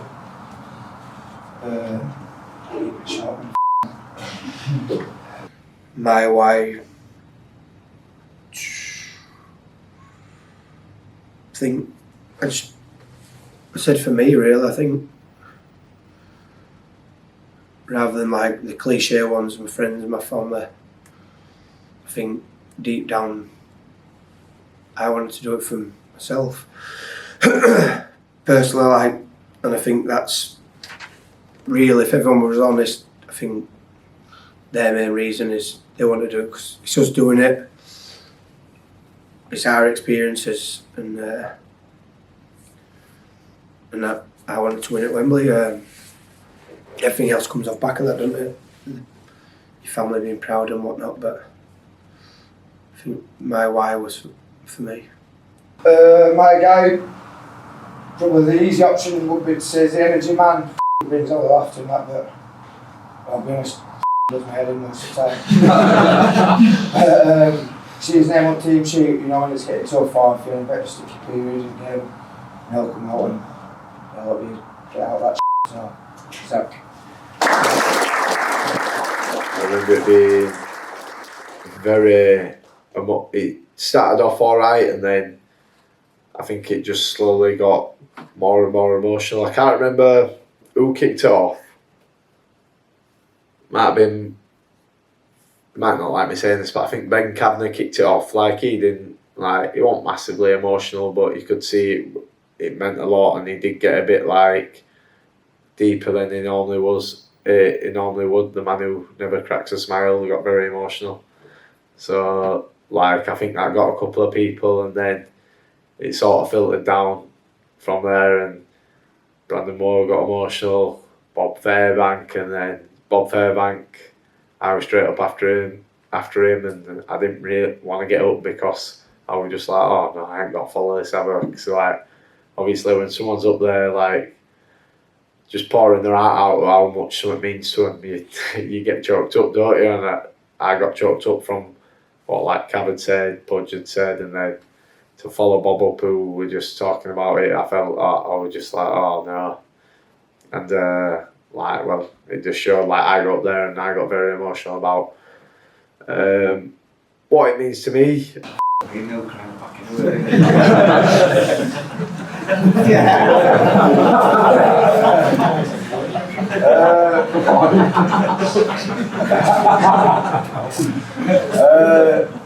You boys got kid up on Monday, I'm about to be here.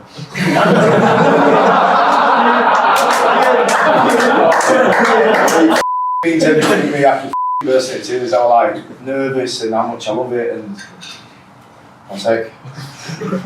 Like, how proud my mum is and everything, like, asking to looks like what's my favourite memory or proudest, or whether it's this right now, this weekend, Saturday. Man. Mint being here, man. You boys, I love it. You know, I do love coming training. I don't do Size what?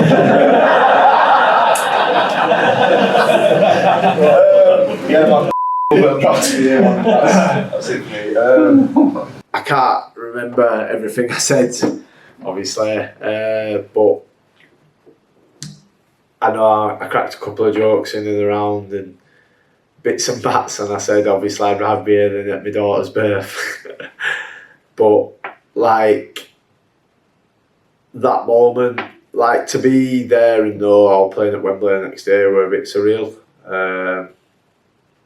And to sort of know that someone who's been on a long journey of rugby, and, like, to say I know how much hard work I put in, and some people might not, and some people might think I do more than I do, but I know how much hard work I've put in over, like, since I were maybe from academy even till now.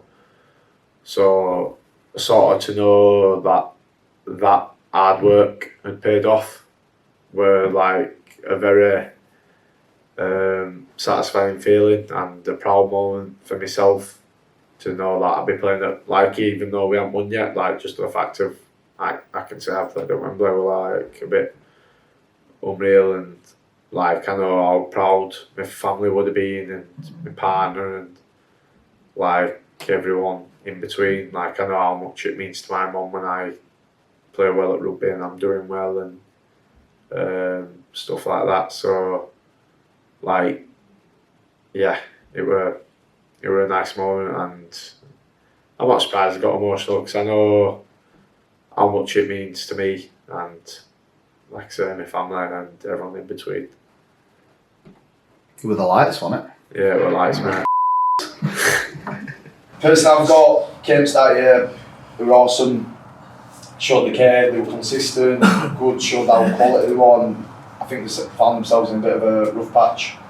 Mid-year, it went away, where I think a couple of people turned away to that opportunity, thought they were too good for it. It went away because they cared and he wanted to improve and get back to how good he is and the quality player that he is, and he's someone who could win us this game tomorrow if he turns it on. And he's a quality player, he cares about this team, and if he plays like he can score some points and make a big impact on the game tomorrow. And I've got his mates up.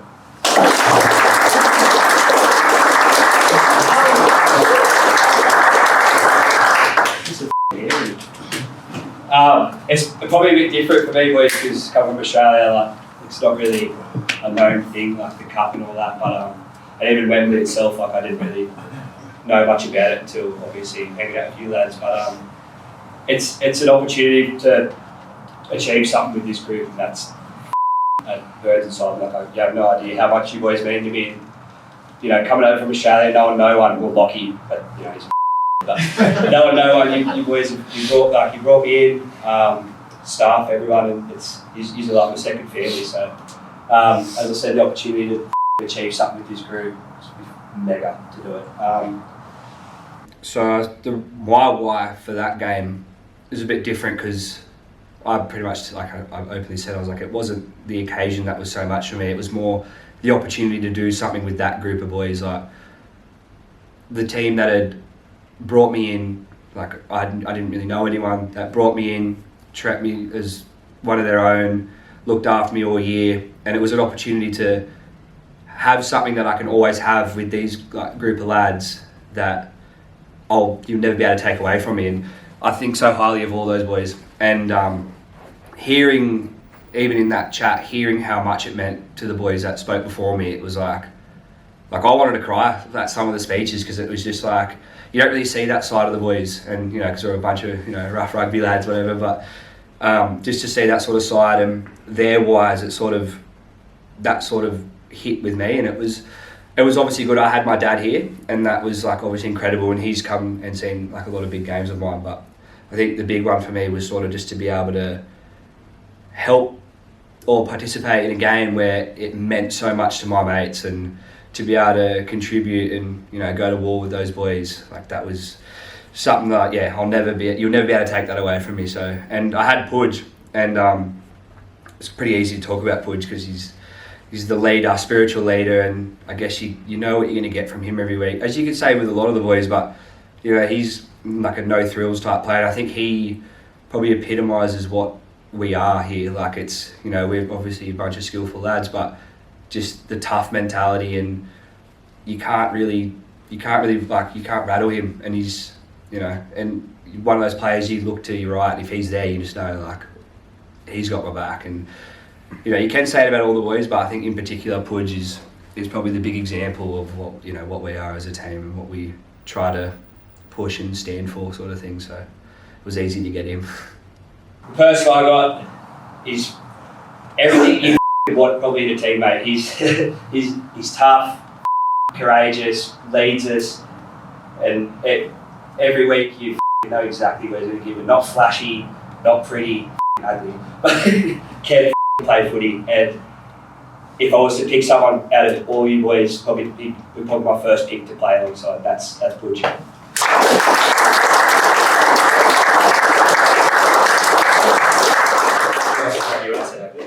Yeah, I think I was one of the last to speak, to be honest. A few have gone before me, obviously, and people know I'm not the most comfortable under mic and stuff like that, but I think one of those meetings where, I don't know, you found a little bit more out about each other and each other's backstories and how much it meant to like, each person and their journey to that moment.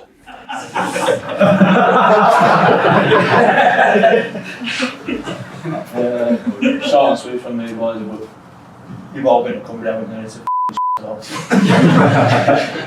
I probably had a bit of imposter syndrome today, where you think, why the f*** am I here? Walking around Westminster in a f***ing sweaty coat though.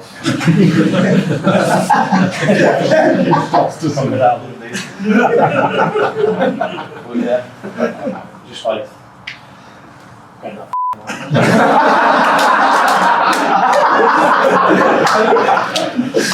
obviously it's massive for me, boys, to lead you lads every week, and I know there's a lot of people in here who kill to be in the same shoes as me to help produce tomorrow, so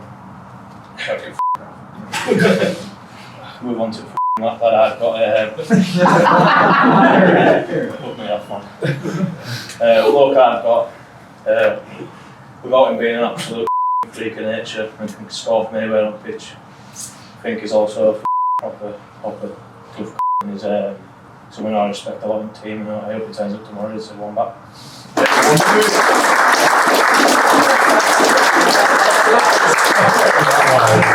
What is that like? I spoke about Wombat.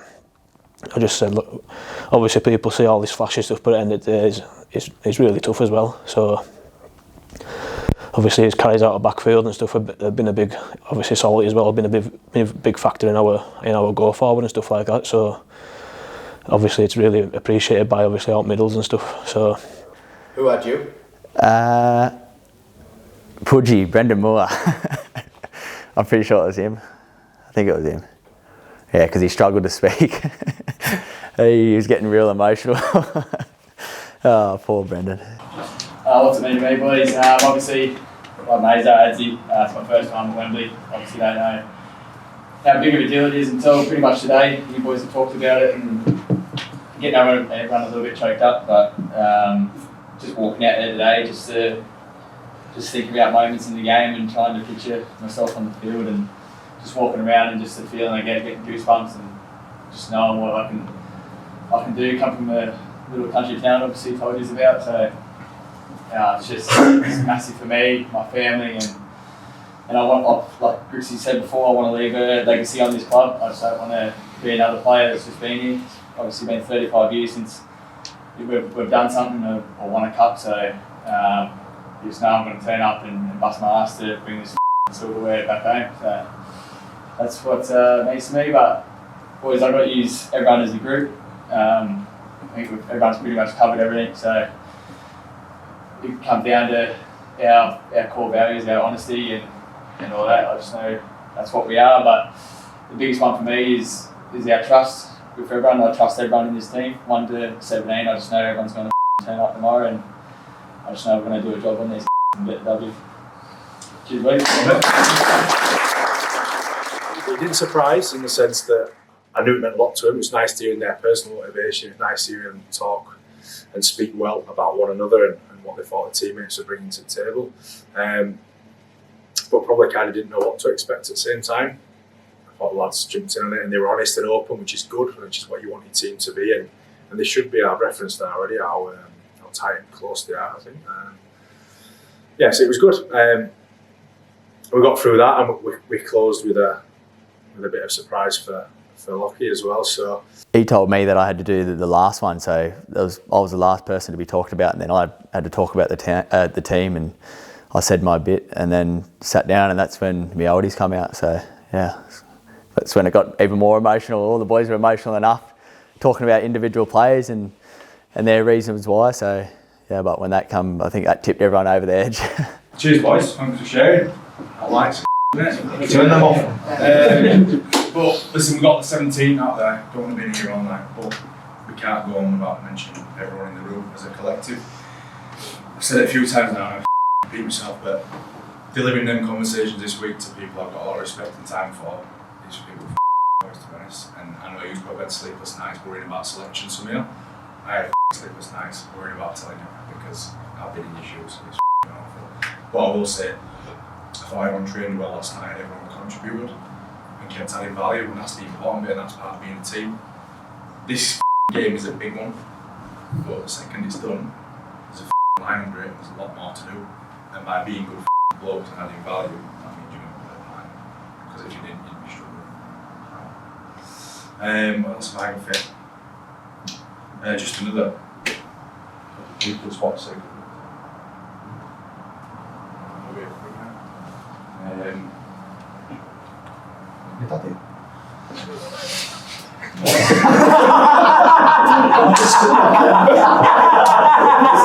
It's been 20 years.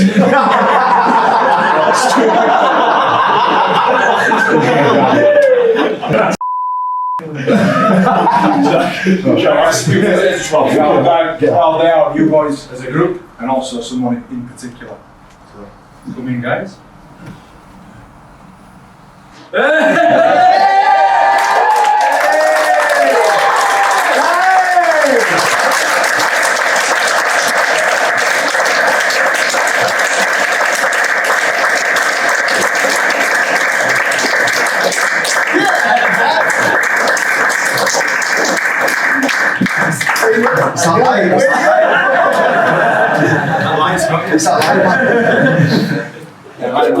We didn't know it. We got him last night, mate, so just thanks, Grixie. Lawrence organised this for us to get here. We tried to keep it a secret, I hope it worked. You know, very proud of you, buddy.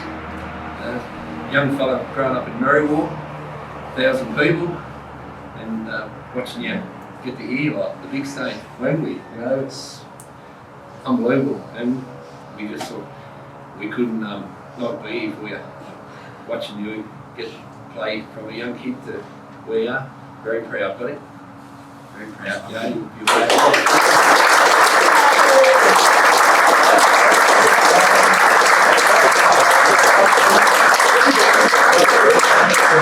It's a lovely surprise for you, but that's just a close-up example of how much it means to everyone that is in here as well. And everyone's got your back, everyone's pushing you in. And it means a hell of a lot to not only your family. If you do the numbers, how many lads in this room? 30 something. Everyone's parents. Sorry, you're on a mathematician. Everyone's parents. Everyone's got two, right? Yes.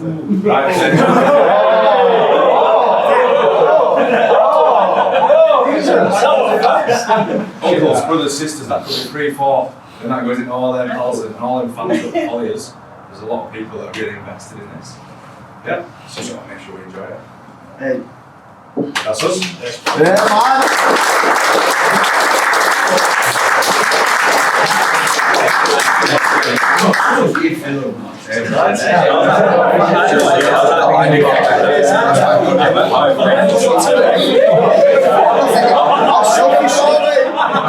Why's he got all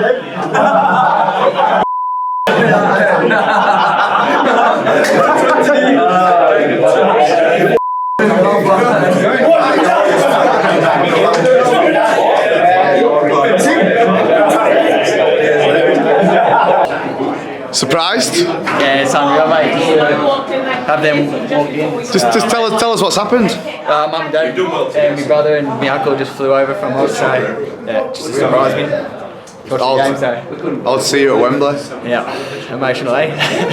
Yeah, so I had this weird gut feeling on the Thursday that I might be getting surprised from my mum and dad, and I thought it was just going to be them two. So come Saturday night or Friday night, whatever night it was before the game, Grixie's obviously mentioned that he's got one more surprise for a couple of boys, and I just had that feeling. And then I saw mum and dad walk in with my brother and my uncle, which is, you know, yeah, thinking back to it now, man, it's just, yeah, bloody hell.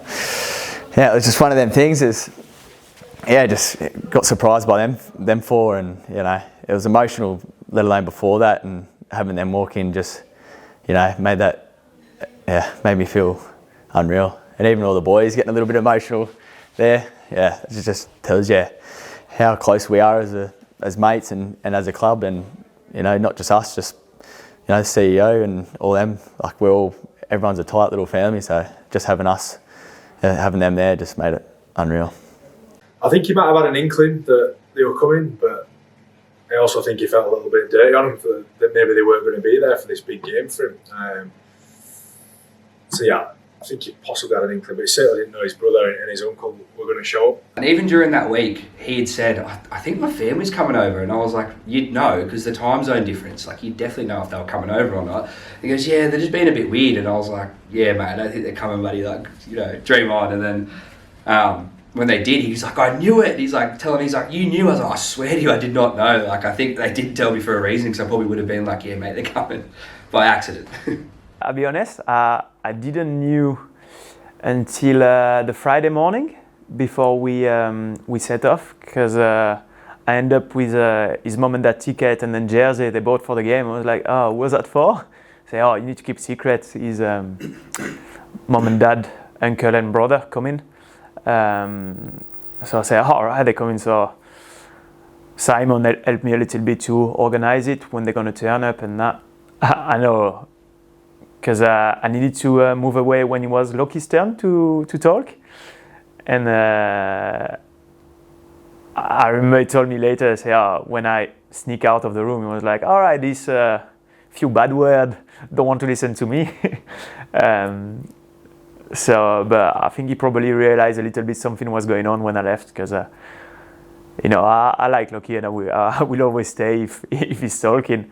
As you can imagine, room went up a bit.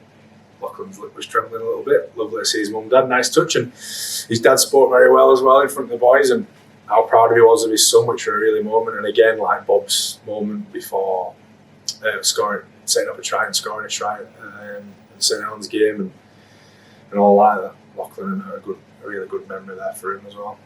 To see Loki cry a little bit was good. I wasn't sure he got a heart in his body, so good to see he got one, and it was a bit emotive even for, I think, everyone cried a little bit before and cried a little bit again after, so that was good. Something like that is just unreal and so nice, like for his, that it just shows how much of a big thing it was for his family to travel halfway across the world to watch the son play at Wembley. Like, it just shows what that, even though some of us are just part-time rugby players with a job, like the sort of thing, like the togetherness rugby can bring, and how proud you can make your families and fans and your friends and stuff like that. So it just shows like it was an unreal moment, that, and I think Wombat obviously thoroughly enjoyed it, but I think we all did as a team. It was a nice moment to watch, and we all felt like a bit of a part of it ourselves. I think we all gave him a handshake and a hug after, because I think we all felt a bit emotional after that one.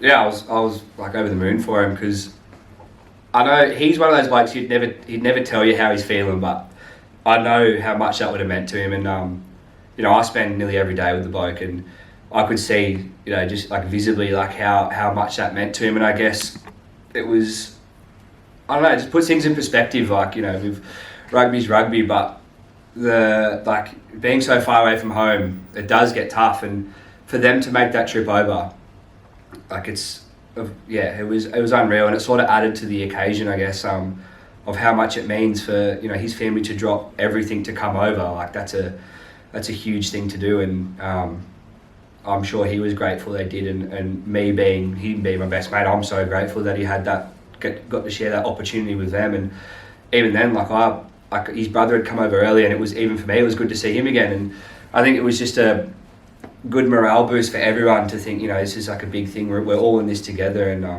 it was incredible. I didn't know until they walked in that they were coming, so it was a shock for me as well. But yeah, it was incredible to see, how much it meant to him. Yeah, you just know when, if you've got family and friends there, having that little bit of extra support, might give you that little bit of extra of a push. But yeah, it was just having them there definitely helped. I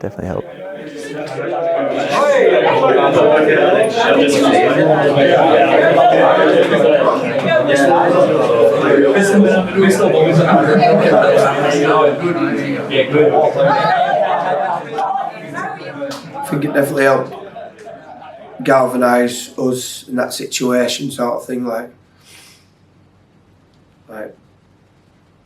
brought us all together that little bit more and more, get us all ready for the battle that we had ahead of us. You know what I mean? It's good to see we're all on the same page. People cared who we didn't really think had cared. You know what I mean? It's all good to see. Good positive experience. Yeah, it was an interesting night. I mean, you got the footage in your faz, and I'm glad we filmed it, because if you tell people I'm explaining it there, I don't think it gets across or conveys the emotion on some of the lads. So I'm struggling to speak. Big, tough rugby players. So yeah, it was good experience. I'll definitely remember that's the game when the whistle goes and all that is all in good bits. But in terms of the build of that was pretty special, I think. My missus will tell you this. I'm not an emotional person, so I mean, I enjoyed seeing them vulnerable because they're you don't see it very often. So I mean, it was a nice reminder that they're humans. Because I think the fans sometimes seem to forget that when they're hurling abuse from the sideline, but they're human beings. So it was nice to see that. Seeing how much it cared for people, say likes of Ryan Lannon, everyone jokes about he's not the brightest and all that, and you wouldn't think he'll bother about anything, but just when he spoke and showed his emotion and how much he cared, that was good. Cav is the stone man, never shows nothing unless it's moaning about something. But like, quite a few boys got choked up, and good, it was tough. The joke saying it with the light above their heads and that, me included. I welled up a bit actually. I'm not the most emotional person, but we had a running joke, you know, with the lights and stuff like that. I think Zach got up and spoke, and he spoke at the Starman Awards. You can tell what like this sport, what being around these lads playing for Halifax means to him. So yeah, that got me a bit. Bob got me. Pudge, when he spoke, it really got me, you know. All a good high spirits kind of thing. All buzzing to know for obviously what's ahead, and yeah, just the usual. It were a good mood, you know, a good happy jovial mood, I suppose, which everyone were enjoying each other's company. I think it was one of the things after the meeting where no one really spoke about it to each other, but you just knew, like, in your head, or there was just a feeling that it was like, we're not going to get beat tomorrow. I don't know, it just touched a different nerve, I think.